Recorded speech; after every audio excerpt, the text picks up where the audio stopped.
Bleeding வந்து common, ஆனால் அது நார்மல் இல்லை. இல்லை புரியல. பீரியட்ஸ் வர அளவுக்கு ஃப்ரெஷ் ரெட் ப்ளீடிங் ப்ரெக்னென்சியில் பார்க்கறது இஸ் அப்சல்யூட்லி அப்நார்மல். ஒரு 30 இல்லை 40% அந்த பிளட் கிளாட் சைஸ் அதிகமாக இருக்குது அப்படின்னா ரொம்ப கேர்ஃபுல்லாக இருக்கணும். நம்மளுக்கு குறை மாதம் டெலிவரி ஆகாமல் இருக்கு. Water in any form is fine, juice மட்டும் வேண்டாம். நான் ஒன்று சொல்லணும், எக்ஸஸ் ஆஃப் குங்குமப்பூ இஸ் ஆக்சுவலி நாட் குட். எந்த குங்குமப்பூனாலையும் கருப்பு திராட்சைனாலையும் கலரை மாற்ற முடியாது. அல்டிமேட்டாக நம்ம ப்ரெக்னன்சி அவுட்கம்ல நம்மளுக்கு என்ன எய்ம், அம்மாவும் குழந்தையும் நல்லா இருக்கணும். இதில் எந்த டெலிவரியுமே ஹை லோலாம் கிடையாது, ரெண்டுமே கஷ்டம்தான். டாக்டர், இப்போ வந்து வீட்டில் இருக்கிறவங்க வந்து சொல்கிறது வந்து இந்த ஃபிசிக்கல் ஆக்டிவிட்டி நிறைய பண்ணுமா அவனுக்கு நார்மல் டெலிவரி அப்படின்னு சொல்லுவாங்க. ஸோ இப்போ இருக்கிற ஜென்ரேஷனுக்கு வந்து அதெல்லாம் செட் ஆகாது டாக்டர். இவ்வளோ செட் ஆகுதுன்னு நான் சொல்லலை, நம்மளுக்கு நிறைய வேலை இல்லை. சோஷியல் மீடியாவில் வர வீடியோஸை பார்த்து வந்து நான் 75 kgs தூக்குவேன், நான் 100 kgs வெயிட் லிஃப்ட் பண்ணுவேன், அந்த மாதிரிலாம் I would not advice them to do it during pregnancy. இப்போது புதிய அறிமுகம் ஆச்சி ஹோட்டல் சாம்பார் 50 கிராம் ரூபாய் 20 மட்டுமே.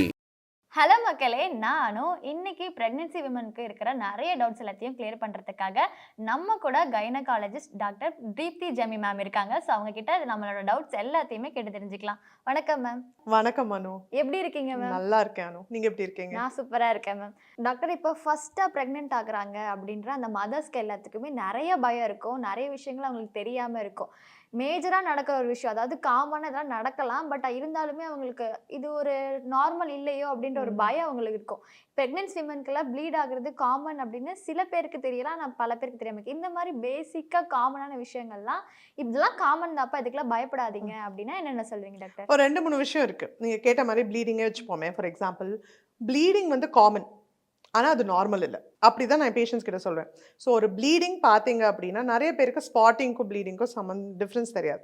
ஸ்பாட்டிங்னா ஒரு மைல்டாக ஒரு பிங்கிஷ் ப்ரௌனிஷ் டிஸ்சார்ஜ், ஓகே பரவாயில்ல. ஆனால் இதுவே ஃப்ரெஷ் ரெட் ப்ளீடிங், பீரியட்ஸ் வர அளவுக்கு ஃப்ரெஷ் ரெட் ப்ளீடிங் ப்ரெக்னென்சியில் பார்க்கறது இஸ் அப்சல்யூட்லி அப்நார்மல். டெஃபினட்டாக உங்கள் டாக்டரை பார்க்கணும். ஒன்று, கருப்பை உள்ளுக்குள்ளே இருக்கான்னு பார்க்கணும். 2வது, பேபியோட ஹார்ட் பீட் நல்லா இருக்கான்னு பார்க்கணும். 3வது, கருப்பைக்கு பக்கத்தில் ஏதான ப்ளீடிங் கலெக்ட் ஆயிருக்கான்னு பார்க்கணும். ஏன்னா இது ரொம்ப ரொம்ப அவசியம். ப்ளீடிங் காமனாக நடக்கலாம். ஏன்னா அஃப்கோர்ஸ் நம்மளுக்கு மாதம் மாதவிடா வர இடத்துல தானே குழந்தை போய் உட்காருறது. அங்கே என்ன இருக்குது, பிளட் கிளாட் தானே இருக்குது. ஸோ குழந்தை போய் அங்கே உட்காரும் போது ரத்த கசிவு நடக்கலாம், வெரி காமன். ஆனால் மினிமலாக இருந்தால் பிரச்சனை இல்லை. இதுவே அந்த கருப்பை சாக் ஓட அதிக சைஸ், ஒரு 30 இல்லை 40% அந்த பிளட் கிளாட் சைஸ் அதிகமாக இருக்குது அப்படின்னா ரொம்ப கேர்ஃபுல்லாக இருக்கணும். நம்மளுக்கு குறை மாதம் டெலிவரி ஆகாமல் இருக்கு. So bleeding, excessive bright red bleeding absolutely no. அதுக்கு டெஃபினட்டாக நம்ம ட்ரீட்மெண்ட் பண்ணணும். இன்ஜெக்ஷன்ஸோ இல்லை வஜைனல் பெசரியோ டேப்லெட்டோ ப்ரொஜெஸ்ட்ரான் கொடுக்கலாம்.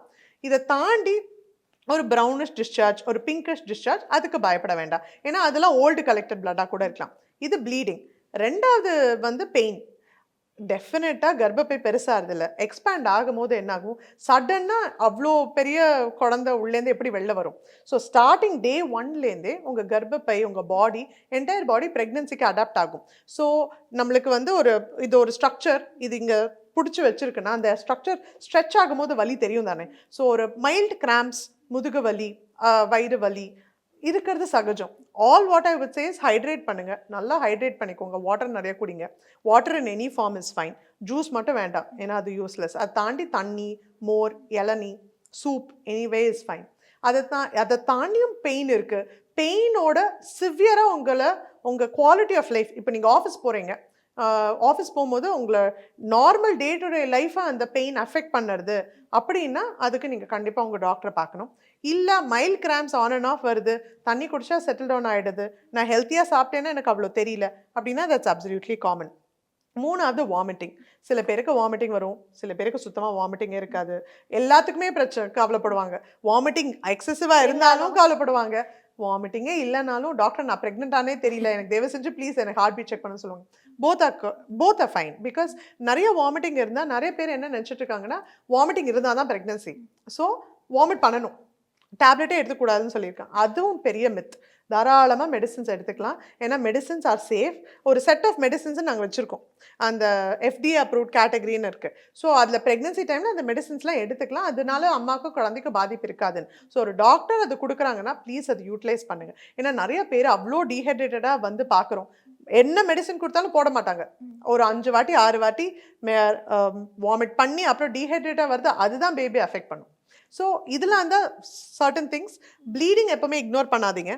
Pain is okay, mild pain, உங்களுக்கு கிராம்ப் சரியா இருதுன்னா ஓகே. அதுவே பர்சிஸ்டண்ட்டாக இருக்குது வித் ஃப்ரெஷ் ப்ளீடிங்னா ப்ளீஸ் வாங்க. Vomiting more then 2 or 3 times a day, என்ன சாப்பிட்டாலும் வாமிட் பண்ணுறீங்க, if you're losing weight, please do not hesitate to meet a doctor. Okay doctor. இப்போ mothers வந்து சில விஷயங்கள் பயந்தே செய்கிறாங்கன்னு சொன்னீங்க இல்லையா? ஸோ அதுக்கு சொல்யூஷனாக வீட்டில் இருக்கவங்க நிறைய ரெமடிஸ் சொல்லுவாங்க, வீட்டில் இதெல்லாம் பண்ணாவே சரியாயிரும் அப்படின்னு. பட் இந்த மாதிரி பண்ணி நிறைய பேருக்கு இஷ்யூலாம் வந்து முடிஞ்சிருக்கு. அந்த மாதிரி கேஸ்லாம் நீங்கள் பார்த்துருக்கீங்களா? ஐ மீன் அந்த அளவுக்கு பாவம் இது. அந்த அம்மா பாட்டிஸ்லாம் கூட அவங்கள ஆக்சுவலாக நிறைய விஷயம் தெரியும். ஒரு சயின்டிஃபிக் பேசிஸ் அவங்க எக்ஸ்பிளனேஷன் கொடுக்க முடியலனா கூட அவங்க நிறைய விஷயங்கள் சொல்கிறது வந்து carries a lot of sense. எதுவுமே சும்மா ஹம்பக் ஸ்டோரிலாம் சொல்ல முடியாது அவங்க சொல்கிறது. ஆனால் என்ன நான் ஒன்று சொல்லுவேன்னா, ரொம்ப பயமுறுத்தாதீங்க. படிக்கட்டு ஏறக்கூடாது, ட்ராவல் பண்ணக்கூடாது, கீழே உட்காரக்கூடாது, அப்படிலாம் எதுவுமே கிடையாது. அவங்களுக்கு நார்மல் ப்ரெக்னென்சி, நேச்சுரலாக கன்சீவ் ஆயிருக்காங்க, எல்லாமே நார்மலாக இருக்குது. ப்ளீடிங், ஸ்பாட்டிங் எதுவுமே ஹிஸ்ட்ரி எதுவுமே இல்லை. தாராளமாக அவங்க நார்மலாக இருக்கலாம். இங்கேருந்து ஆஃபீஸ் போகிறதோ இல்லை இங்கேருந்து ட்ராவல் பண்ணி போகிறதோ அதனால எந்த ப்ராப்ளமும் இருக்காது. அண்ட் ஆல்சோ நிறைய விஷயங்கள் அவங்க கொடுக்க மாட்டாங்க. ஏன்னா இது மாதிரி ஒன்றும் ஸ்பெசிஃபிக்காக அவங்க ரொம்ப கேர்ஃபுல்லாகவும் இருப்பாங்க, சுற்றி இருக்கிறவங்களும் சரி, ப்ரெக்னென்சி டைமில் கொடுக்கறதுக்கு. ஸோ ஆனால் இது இன்னொரு மித் என்ன தெரியுமா, இந்த பப்பாயா பைனாப்பிள் எவ்வளோ வாட்டி சொன்னாலும் இந்த பப்பாயா பைனாப்பிளை விடவே மாட்டாங்க. அதுலலாம் ஒன்றும் கிடையாது. தாராளமாக பப்பாயா எடுத்துக்கலாம். Small portion of any thing is okay. பப்பாயாவும் பைனாப்பிளும் நம்ம யார் ராவாக சாப்பிட்றோம்? பழமாக தானே சாப்பிட்றோம். யார் வந்து காயாக சாப்பிட்றோம்? காயில் மட்டும்தான் நம்மளுக்கு அந்த யூட்ரஸை கண்ட்ராக்ட் பண்ணுற அந்த லாட்டெக்ஸ் மெட்டீரியல் இருக்குது. மற்றபடி both has lot of vitamin A. ஆக்சுவலாக பப்பாயால ரொம்ப அதிக விட்டமின் ஏ இருக்குது, ரொம்ப நல்லது கூட. Small portion of any thing is okay. இது வரைக்கும் எனக்கு தெரிஞ்ச யாரும் ஓவர் டூ பண்ணிலாம் ஒன்றும் பிரச்சனை இல்லை. ஆனால் இந்த குங்குமப்பூ தரேன்னு சொல்லிட்டு பண்ணுவாங்க. ரொம்ப பாவம் அந்த அம்மா. ஆக்சுவலி குங்குமப்பூவும் நான் ஒன்று சொல்லணும், எக்ஸஸ் ஆஃப் குங்குமப்பூ இஸ் ஆக்சுவலி நாட் குட். அது நிறைய பேருக்கு தெரியறதில்ல. 1 or 2 strands ஓகே, அதனால பெருசாக ஒன்றும் கலர்லாம் மாற போகிறதில்ல. கலர் ஆல்ரெடி டிட்டர்மின் பண்ணது, கன்சீவ் ஆகும் போதே அந்த கலர் டிட்டர்மின் ஆனது. அது அம்மாக்கும் அப்பாவுக்கும் இருக்கிற ஜெனட்டிக் டெண்டன்சி தான் கலர். எந்த குங்குமப்பூனாலையும் எந்த கருப்பு திராட்சைனாலையும் கலரை மாற்ற முடியாது. ஸோ தாராளமாக ஹெல்த்தியாக அவங்கள சாப்பிட விடுங்க. ஆனால் மூட நம்பிக்கை வேண்டாம்.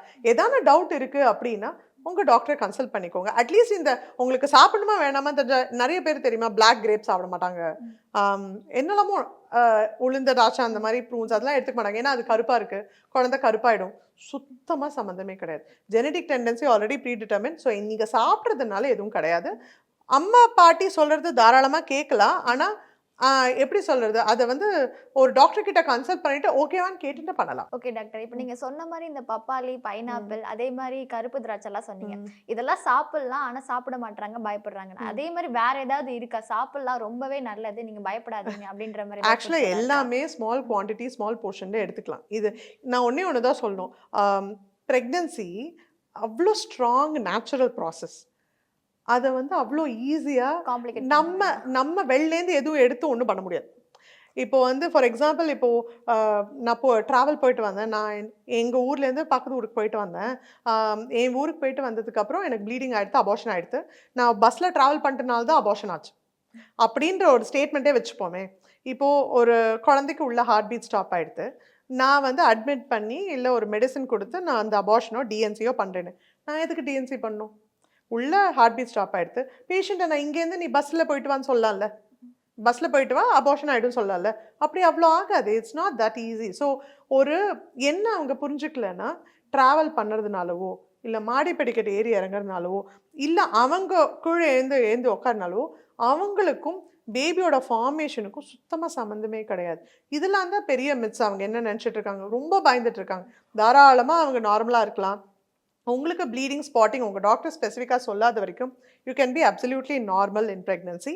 அண்ட் ட்ராவல்னால, அதுவும் அந்த அம்மாவை போட்டு படுத்துறது பாடு, இது பண்ணனால தான் அபார்ஷன் ஆகிடுது, இதனால தான் அப்படி ஆகிடுது, அப்சல்யூட்லி நோ. நீங்கள் கம்ப்ளீட்டாக பெட் ரெஸ்ட்லேயே இருங்க.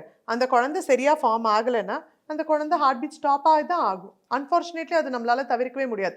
என்ன மெடிசன் இன்ஜெக்ஷன் கொடுத்தாலும் சரியா ஃபார்ம் ஆகாத குழந்தைய நம்ம எப்படி பெட் ரெஸ்ட்ல காப்பாற்ற முடியும்? ஸோ அதெல்லாம் மட்டும் அவங்க பயப்படாம இருந்தாலே போதும். ஓகே டாக்டர், நான் கேட்கலன்னு நினச்சிட்டு இருந்த கொஸ்டினுமே இதான். நிறைய பேர் வந்து வீட்டில் வந்து ஃபிசிக்கல் மூமெண்ட்ஸ் நிறைய பண்ணீங்க அப்படின்னா பேபி கொஞ்சம் நல்லா இருக்கும், உங்களுக்கு நார்மல் டெலிவரி வரும்னு சொல்லுவாங்க. அதுக்காக தான் நிறைய பேர் படிக்கட்டு ஏறி இறங்குறதும், நிறைய துணி துவைக்கிறது, நிறைய வீட்டு வேலை ஃபர்ஸ்ட் அந்த 3 monthsல வந்து ரொம்ப கேர் பண்ணி பார்த்துப்பாங்க, எந்த வேலையும் செய்யாதம்மா அப்படின்னு.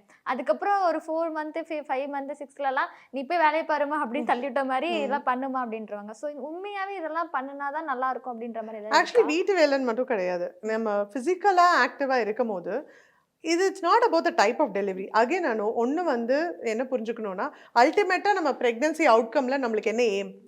அம்மாவும் குழந்தையும் நல்லா இருக்கணும். சேஃபா இருக்கணும். இதுதானே, இதுதான் எய்ம். அது வந்து வஜைனல் டெலிவரி மூலியமா வந்தாலும் சரி, இல்லை சிசேரியன் மூலியமா வந்தாலும் சரி, 2 பேரும் நல்லா இருக்காங்களா, அவ்வளோதான். இதில் எந்த டெலிவரியுமே ஹை லோலாம் கிடையாது, ரெண்டுமே கஷ்டம்தான். ரெக்கவரி ரெண்டுத்துக்குமே வேணும் தான். இப்போ நம்ம வந்து வஜைனல் டெலிவரி ஆனால் ஈஸி, நம்ம அப்படியே ஈஸியாக ரெக்கவரி ஆகிடலாம். சிசேரியன் ஆனால் கஷ்டம், அப்படிலாம் கிடையாது. ரெண்டுத்துக்குமே ரெக்கவரி ப்ராசஸ் முக்கியம்.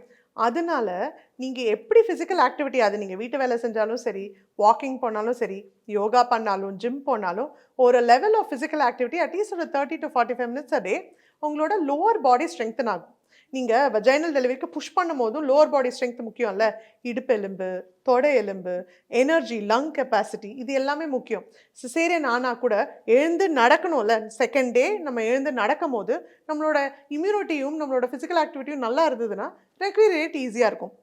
அகெயின் இப்போ யோசிச்சு பாரு, சரி நான் வீட்டு வேலையெல்லாம் பண்ணுறேன், எல்லாமே பண்ணுறேன், நான் 4-5 மாதமும் பண்ணியிருக்கேன், என் குழந்தை வெயிட் வந்து 3.5 கிலோ, என் ஹைட்டு 4.5 அடி, தலை எப்படி இறங்கும்?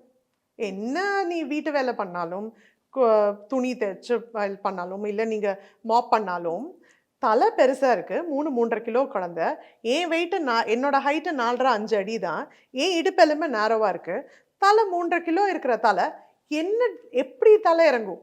ஸோ அது it's not possible at all. நான் இவ்வளோ கஷ்டப்பட்டேன், எனக்கு நார்மல் டெலிவரி வஜைனல் டெலிவரி ஆலைன்னா there are certain indications. Heart beat dip ஆகலாம், குழந்தை உள்ள மோஷன் போகலாம், தலை இறங்காமல் இருக்கலாம், எவ்வளோ காரணங்கள் இருக்குது நம்ம சிசேரியன் பண்ணுறதுக்கு.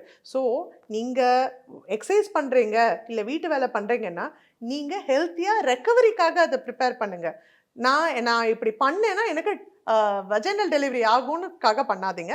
ஏன்னா அது அப்படி திணிக்காதீங்க. பாவம் அந்த அம்மா ரொம்ப ஸ்ட்ரெஸ்ஃபுல் ஆகிறாங்க ப்ரெக்னென்ட் மதர்ஸ். அதை மட்டுமே கேட்டு சிசேரியன்னு சொன்னால் அது அவங்களுக்காக தெரியாமல், ஐயோ என்னால் ஒரு வஜைனல் டெலிவரி பண்ண முடியலையேன்ற ஒரு டிப்ரெஷனில் போகிற மாதிரி தெரியுது. எஸ் டாக்டர், இப்போ வந்து வீட்டில் இருக்கிறவங்க வந்து சொல்கிறது வந்து இந்த ஃபிசிக்கல் ஆக்டிவிட்டி நிறைய பண்ணுமா உனக்கு நார்மல் டெலிவரி ஆகும்னு சொல்லுவாங்க. அதெல்லாம் அந்த காலத்தில் இருந்து அந்த ஜென்ரேட்டிங் பீப்புள்கிட்ட இருந்து இருக்க அவங்களோட லைஃப் ஸ்டைலாக இருக்கலாம். ஸோ இப்போ இருக்கிற ஜென்ரேஷனுக்கு வந்து அதெல்லாம் செட் ஆகாதுல்ல டாக்டர்? இவ்வளோ செட் ஆகுதுன்னு நான் சொல்லலை, நம்மளுக்கு நிறைய வேலை இல்லை. வாஷிங் மிஷின் இருக்குது, கிரைண்டர் இருக்குது, ஹெல்ப் பண்ணுறதுக்கு வராங்க. இப்போ எங்கே எனக்கு வர பேஷண்ட்ஸ் எல்லாம் ஒரு 4-5 அட்டெண்டர் இருக்காங்க. அவங்க எழுந்து நிற்கிறது கூட அவங்க கையால், அவங்க நார்மலாக தான் இருக்காங்க, கையை பிடிச்சி தூக்கி வைக்கிறாங்க. சி அஃப்கோர்ஸ் நம்மளோட லைஃப் ஸ்டைல் மாறி இருக்குது. முன்னாடிலாம் உங்களுக்கு நீங்கள் வீட்டுக்கு போகிறதுக்கு முன்னாடி வந்து வெளில போகணும், இப்போ ரெஸ்டாரண்ட் போகணும், வீட்டில் சமைக்கலை அப்படின்னா நீங்கள் எழுந்து கிளம்பி ரெடி ஆகிட்டு ரெஸ்டாரண்ட் போகணும். இப்போ ஒரு 10 நிமிஷத்து 20 நிமிஷத்தில் உங்களுக்கு எல்லாமே ஃபுட்டே வீட்டுக்கு வந்துடுறதே. அஃப்கோர்ஸ் நம்மளோட லைஃப் ஸ்டைல் மாறி இருக்கு. எழுந்து ஒரு பழக்கடைக்கு ஒரு காய்கறி கடை கூட போகிறதில்ல, நம்மக்கிட்ட எல்லா ஆப்ஸும் இருக்குது அது கொண்டு வந்து டெலிவரி பண்ணுறதுக்கு. அஃப்கோர்ஸ் ஃபிசிக்கல் ஆக்டிவிட்டி கம்மியாக தான் இருக்குது. டெஃபினட்டாக அவங்க சொல்கிறத விட இப்போது ஜென்ரேஷன் மாறி தான் இருக்குது. அது நம்ம ஜென்ரேஷனை ப்ளேம் பண்ண முடியாதுல்ல, நம்ம அதே மாதிரி இல்லைல்ல. இப்போ சோஷியல் மீடியாவும் இப்போ 10-15 வருஷமாக தானே வந்திருக்கு. So you cannot blame one generation. ஆனால் அட் த சேம் டைம் அவங்க பண்ணுற அளவுக்கு ஃபிசிக்கல் எஃபர்ட் நம்ம போட்டதில்லை. அதுக்குன்னு நம்ம மெனக்கடை தான் வேணும். ஏன்னா நம்ம இப்போ ஒரு லைஃப் ஸ்டைல் லீட் பண்ணுறோம், அதுக்கு ஈக்குவலண்ட்டாக அவங்க போட்ட ஃபிசிக்கல் எஃபர்ட் நம்ம போடாதப்ப அதுக்குன்னு தனியாக நம்ம டைம் ஒதுக்கி ஒரு 1/2 hour இல்லை 45 minutes எவ்ரிடே நம்ம ஒர்க் அவுட் பண்ணி தான் ஆகும். ஓகே டாக்டர், எனக்கு இதில் ஒரு பெரிய டவுட் இருக்குது டாக்டர். நிறைய இப்போ வந்து ஜிம் போவாங்க, ப்ரெக்னென்ட் லேடி வந்து 9 months இருக்கவங்க நிறைய ஜிம்லாம் போவாங்க. ஸோ அப்போ பார்க்குற நமக்கு வந்து ரொம்ப பயமாக இருக்கும், ஐயோ இவ்வளோ பெரிய லிஃப்ட்லாம் இது பண்ணுறாங்களே, பாடி பில்டிங்லாம் கூட பண்ணுறவங்க கூட அப்படி இல்லாமல் இருக்கிறாங்க. ஸோ இந்த மாதிரி வெயிட் தூக்குறதோ இல்லை ஜிம் போகிறதோ அதெல்லாம் பேபிக்கு எந்த அஃபெக்டும் இருக்காதா doctor? Absolutely not. On the contrary, இன்னும் பாசிட்டிவாக இருக்கும், மைண்ட் செட்டும் பாசிட்டிவாக இருக்கும், அந்த உமனும் ரொம்பவே ஸ்ட்ராங்காக இருப்பாங்க. சி அகெயின் இதுலேயும் 2 வெரைட்டிஸ் இருக்குது. You have to differentiate mothers into 2 groups. ஒன்று முன்னாடியிலேருந்தே நான் ஒர்க் அவுட் பண்ணிட்டு இருக்கேன், நான் ரொம்ப ஃபிட்டாக இருக்கேன், நான் ப்ரெக்னன்சி பிளான் பண்ணுறதுக்கு முன்னாடி இருந்து ரொம்ப வருஷமாகவே நான் யோகா ஜிம் போயிட்டுருக்கேன், ஸ்ட்ரெங்க் ட்ரைனிங் பண்ணுற மதர்ஸ் ஒரு கேட்டகரி. ரெண்டாவது கேட்டகரி சடனாக நான் ப்ரெக்னென்ட் ஆகிட்டேன், சடனாக ஐ ஹேவ் டு பிகம் ஹெல்த்தின்றது ரெண்டாவது கேட்டகரி. நீ ரெண்டு பேரையும் மிக்ஸே பண்ண முடியாது. நீ முன்னாடியே பண்ணிட்டு இருக்கா, அவளுக்கு தெரியும் என்ன பண்ணணும், அப்பர் பாடி ஸ்ட்ரெங்க் ட்ரைனிங் பண்ண தெரியும், கோரை பாதிக்காமல் அப்டமனை பாதிக்காமல் அவளுக்கு பண்ண தெரியும், ஒரு ட்ரெயினரோட பண்ணிட்டு இருக்கான்னா தாராளமாக அவங்க அதை கண்டினியூ பண்ணலாம். ப்ரொவைடட் அவங்க என்ன பண்ணுறாங்கன்னு அவங்களுக்கு தெரிஞ்சு பண்ணுறாங்கன்னா கண்டினியூ பண்ணலாம். வேர்சஸ் புதுசாக ப்ரெக்னென்ட் ஆகி சடனாக நான் ஹெல்த்தி ஆகணுன்றப்போ ஸ்டார்ட் ஸ்லோ. வாக்கிங்கில் ஆரம்பிக்கலாம், கொஞ்சம் ஸ்ட்ரெச்சஸில் ஆரம்பிக்கலாம், அதுக்கப்புறம் கொஞ்சம் நீங்கள் யோகா மூமெண்ட்ஸ் பண்ணலாம், அப்புறம் வேணால் அப்பர் பாடி ட்ரைனிங். ஸோ நீங்கள் அவங்கள மாதிரி உடனே வெயிட் லிஃப்ட் பண்ண முடியாது. ஸோ சடனாக எப்போவுமே ஓவர் நைட்டில் எதுவும் மாறாது. ஆனால் you can definitely start slow. Already பண்ணிட்டு இருக்காங்கன்னா தாராளமாக தே கேன் கண்டினியூ. அஃப்கோர்ஸ் இப்போது வர இந்த சோஷியல் மீடியாவில் வர வீடியோஸை பார்த்து வந்து நான் 75 kgs தூக்குவேன், நான் 100 kgs வெயிட் லிஃப்ட் பண்ணுவேன், அந்த மாதிரிலாம் I would not advice them to do it during pregnancy. Definitely not advisable suddenly. But ஒரு அப்பர் பாடி ஸ்ட்ரெங்க் ட்ரைனிங் வித் உங்களோட தை மசில் ஸ்ட்ரெங்க் ட்ரைனிங், லோ பாடி ஸ்ட்ரெங்க் ட்ரைனிங் பண்ணிங்கன்னா அப்சல்யூட்லி வெல்கம், தாராளமாக பண்ணலாம். ஓகே டாக்டர், இன்னைக்கு நான் கேட்கணும்னு நினச்ச கொஸ்டின் எல்லாத்தையுமே இப்போ ப்ரெக்னென்ட் விமனாக இருக்கிற எல்லாருமே கேட்கணும், ஒரு கைனகாலஜிஸ்ட்டை கேட்கணும்னு நினச்சாங்க. ஸோ நீங்கள் ஒரு கைனகாலஜிஸ்ட்டாக மட்டும் இல்லாமல் ஒரு மதராக சூப்பராகவே எல்லாத்துக்குமே எக்ஸ்பிளைன் பண்ணீங்க. Thank you ma'am. Thank you so much Anu, it was nice talking to you. இப்போது புதிய அறிமுகம் ஆச்சி ஹோட்டல் சாம்பார் 50 கிராம் ரூபாய் 20 மட்டுமே.